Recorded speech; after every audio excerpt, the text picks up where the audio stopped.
ប៉ះអារម្មណ៍បងរងនៅក្នុងបេះដូងពេលនេះមានអូនហើយមនុស្សអតីតអូនវិញទេជាមនុស្សចុងក្រោយបងជួលបងទៅឲ្យក្បែរក៏មិនក្បែរដឹងអូនខឹងព្រោះស្រឡាញ់ខ្លាចបងលួចពាក់ព័ន្ធបងកាត់ស្នេហ៍អូនមិនបាច់ព្រួយបារម្ភទេគ្មានថ្ងៃបងវិលឡើយមនុស្សដែលបងស្រឡាញ់ជាងគេគឺអូនហើយបេះដូងបិទក្នុងប្រអប់ចុងក្រោយមិនបាក់ឲ្យអ្នកណាផ្សេងឡើយមើលឲ្យហើយប្រុសអ្នកនេះថាមិនធ្វើនឹងមនុស្សដែលបងចង់ក្បែរបំផុតគឺអូនកុំមានខ្លួនគិតតែម្នាក់ឯងហើយខឹងបងសារភាពអស់ត្រង់ប៉ុណ្ណឹងហើយដើម្បីអូនខឹងបើយើងតាំងចិត្តស្មោះគ្នាហើយ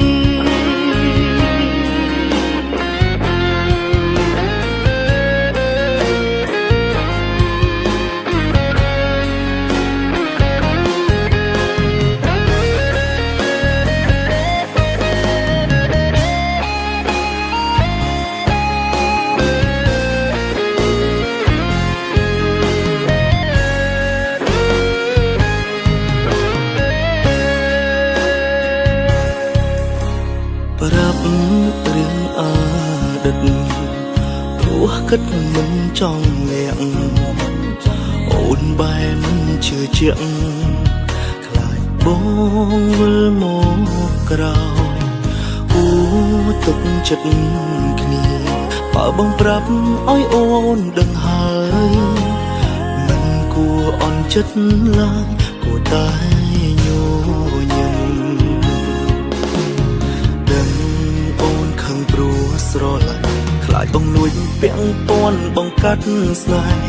អូនមិនបាច់ព្រួយបារម្ភទេគ្មានថ្ងៃបងវិលឡើយមនុស្សដែលបងស្រឡាញ់ជាងគេគឺអូនហើយបេះដូងបិទក្នុងប្រអប់ចុងក្រោយ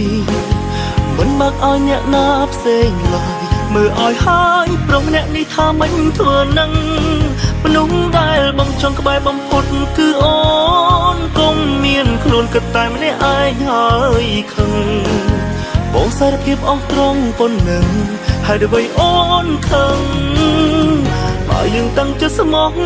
គ្នាហើយមនុស្សដែលបងស្រឡាញ់ជាងគេគឺអូនហើយបេះដូងបិទក្នុងប្រអប់ចុងក្រោយមិនបាក់ឲ្យអ្នកណាផ្សេងឡើយមើលឲ្យហើយប្រុសអ្នកនេះថាមិនធ្វើនឹងមនុស្សដែលបងចង់ក្បែរបំផុតគឺអូនកុំមានខ្លួនគិតតែម្នាក់ឯងហើយខឹងបងសារភាពអស់ត្រង់ប៉ុណ្ណឹងហើយដើម្បីអូនខឹងបើយើងតាំងចិត្តស្មោះគ្នាហើយ